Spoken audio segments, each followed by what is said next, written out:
Thank you. Um, um, um, no, Korea is just at the beginning of having durable VADs, and I'm very happy to have this meeting to introduce this wonderful data and experience from Drexel to all the audiences. Okay, I think my talk is going to overlap very much with previous speaker and the following speakers, so I'm going to go very briefly. I'm going to talk about the selection of appropriate LVAD patient, focusing on echocardiographic evaluation. So you saw this already. This is a milestone trial which enabled durable VAD to be approved for destination therapy, which showed a remarkable survival gain compared to medical therapy alone. There's a first generation, second generation, third generation VADs, as you've seen right before.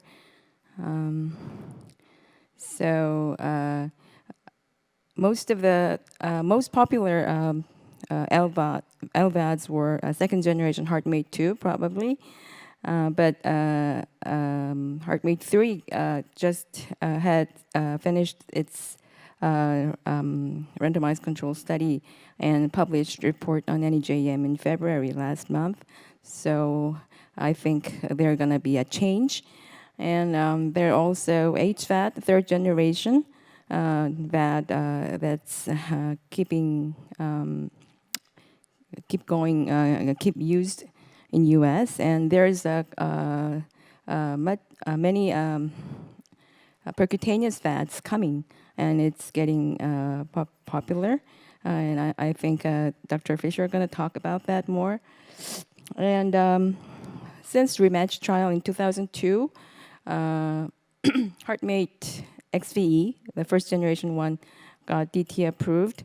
And 2008, HeartMate II got approved for PTT. And 2010, HeartMate II got approved for DT. And 2012, HVAD got approved for BTT.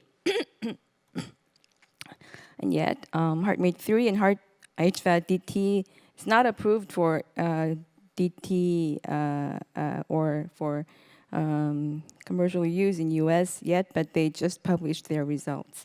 So since 2008 and 2010, when the devices got approved for use, the centers in blue color and numbers in implantation of VADs got tremendously increasing. And this is survival curve. The red one is transplantation, and HeartMate 2 for this DT is not as good as transplantation yet, but they increased the survival rate compared to medical therapy. And when compared between the different eras, and earlier and later eras, they're getting more improved. And compared to transplantation rate is having its plateau in last decades, that LVADs is increasing very fastly. The red one is mostly HeartMate 2 actual continuous flow pump, and the blue one is HVAD continuous centrifugal pump. And most of them are, both of them are most popular one used in U.S. So the durable MCS are indicated, as you just heard, firstly for cardiogenic shock, when the ventricular function or vital organ function is not going to recover without MCS. And they do not have enough support from temporary MCS, or they cannot be weaned from temporary MCS. Or the patients may recover from end organ damage with MCS. They are indicated for durable MCS. And in the patient who is not in cardiogenic shock but inotrope dependent and they have high mortality with medical therapy alone, they are also indicated for MCS.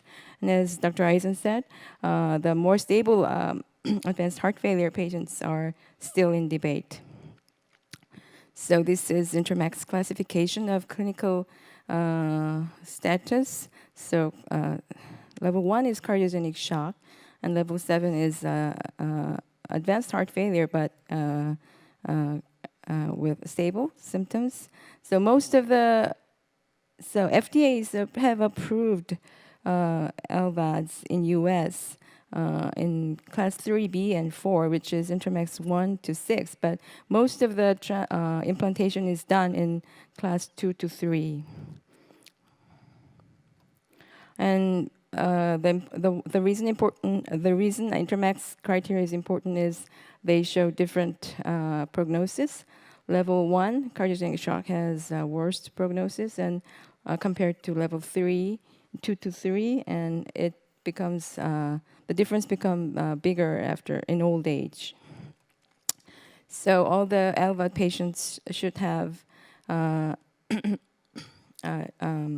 according to IACHLT guideline on MCS, all the candidates have to have addressed on reversible cause of heart failure, or they have to have assessment for heart transplantation candidacy, and they have to have assessment on heart failure severity with NIH functional class and INTERMACS class, and they also have to assess about the expected survival or and organ damage. And these are other basic points we have to go through when we consider the LVAD implantation. But as you see, LVAD improves the survival, then decreases the rate of risk of death a lot. But they also, as time goes by, the hazard rate goes up, and most of the most of the risks in the first few months are a multi-organ failure, but after that, the neurological complication persists, and infection rates continues and slowly rise, and bleeding and device malfunction or right heart failure persists this in small number. So there's a little difference in candidate selection criteria between cardiac transplantation and LVAD. Cardiac transplantation has actually no limitation in body size, but LVADs are very difficult to put it in very small patients. There is age criteria for transplantation, but actually there's none for LVAD, especially for DT. And there's a PVR, a pulmonary venous resistance, is a loose criteria than transplantation. But RV function, there's no contraindication in cardiac transplantation, but as you will hear a lot from now, there's a limitation of RV function, which we can do the LVAD implantation, and others. There's some difference in selection for candidates. So when you consider the LVAD implantation, you have to go through the previously told basic factors, and you have to consider the echocardiographic features if the patient will have trouble after the implantation. So those are RV dysfunction, which can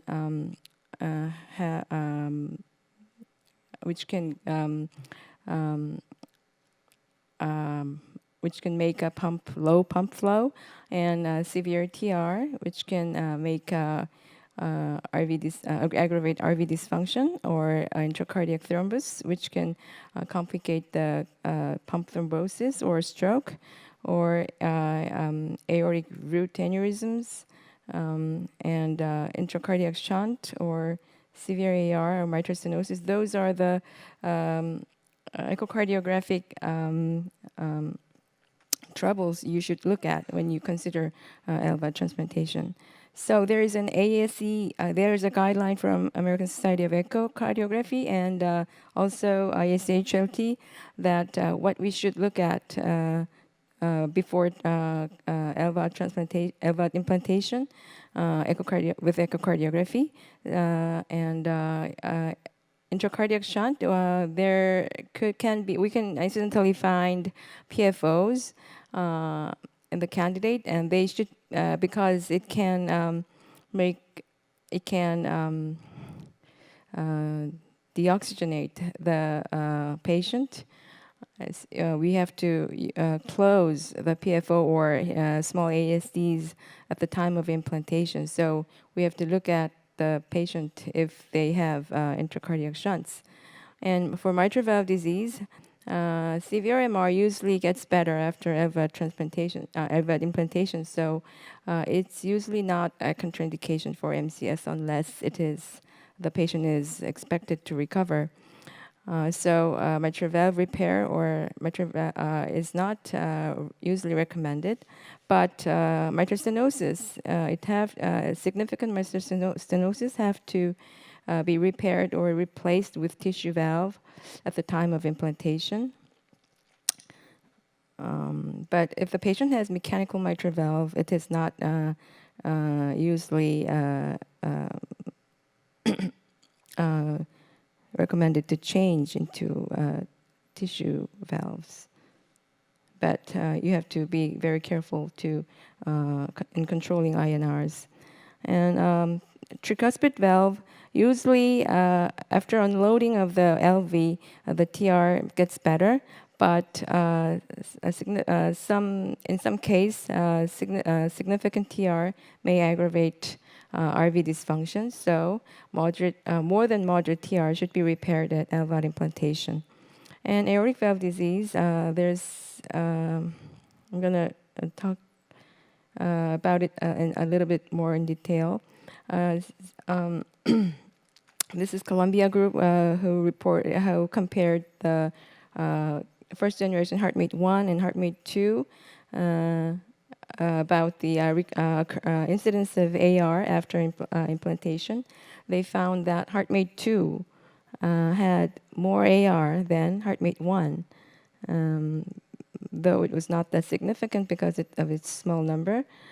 And interestingly, AR occurred more commonly in patients whose aortic valve didn't open during LVAD support.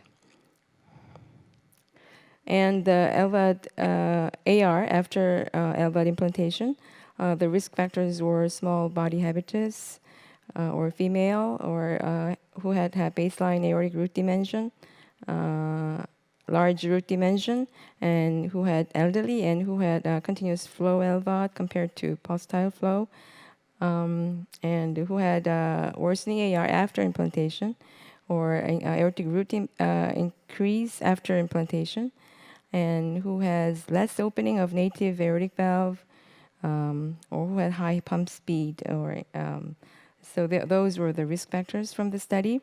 So why does the AR aggravate after LVAD implantation? There is some change in aortic valve biomechanics after LVAD implantation, because the LVAD deloads LV and mitral valve, but gets more load on the pressure and volume load on ascending aorta. There's a change in aortic valve biomechanics, so it makes the aortic valve less open and less open. So this is the echo. After LVAD, aortic valve is less opening less opening in duration and frequency, but if you increase the RPMs of the VADs, it's getting smaller and smaller, and it's completely closed. And interestingly, the AR, if it occurs, it's continuous throughout the systolic and diastolic. And if you can see here, if you increase the RPM of VAD, the AR increases. And also the LVAD changes the biomechanics in aortic root, as I said right before.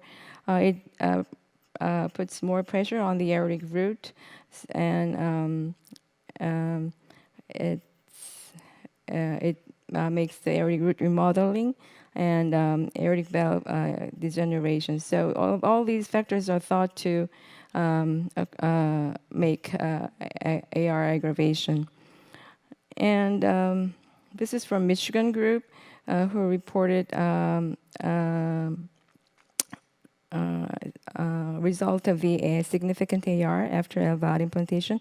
As you see, as months after the LVAD implantation, AR increases, but there was no survival difference between less than moderate or more than moderate ARs. But if the patient had RV dysfunction in addition to significant AR, they developed heart failure, NMR, and hemolysis. So these is a recommended algorithm to fix the AR at the time of the LVAD implantation. And I'm going to go very briefly on RV failure because you're going to hear it about a lot, I think. So there's an INTERMACS criteria for RV failure in LVAD. If the patient has clinically elevated CVP or RA pressure and clinical sign of RV failure, and if you have inotropes or inhaled pulmonary vasodilators less than 7 days after LVAD implantation, we can say it's mild. But if you have those drugs more than 7 but less than 14 days, you can call it moderate. But if you have more than 14 days or you have to have RVAD implantation, or you die from the RV failure, you can call it severe RV dysfunction. And in INTERMACS and ISHRT registry, the BIVADS patients are very have less prognosis than LVAD only. And there's a severe RV failure has very poor prognosis compared to low or moderate RV dysfunction. And these clinical markers are the risk factors for RV failure. Okay. So the RV failure, mild RV failure may get improved after LVAD implantation because LVAD deloads the pulmonary pressure on RV, but sometimes it aggravates RV dysfunction. So these are the reasons we speculate why the RV failure aggravates. There is more RV preload after LVAD.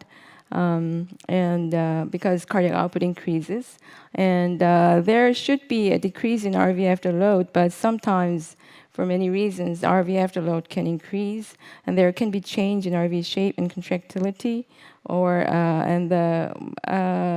interestingly, the septal position, interventricular septal position, may aggravate the RV function. And all the other factors. So in echo, we should have to look at the RV function very carefully. But as you all know, the echo has some limitation in estimating RV function properly. So these are the parameters we look at every day. But RV strain and 3D echo, it's not that routine, but there's our papers that RV strain and 3D echo is helpful in evaluating the RV function before implantation. But most of all, if we cannot, 100% sure. We are not 100% sure at RV dysfunction about the risk of RV failure. We have to be very cautious and be planned to have RVAD as soon as possible because RV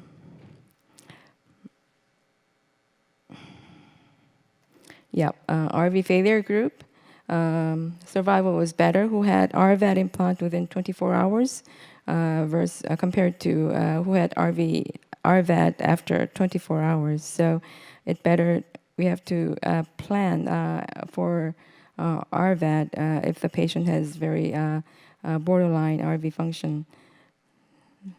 So these are the main aspects we have to look at before LVAD implantation with echo.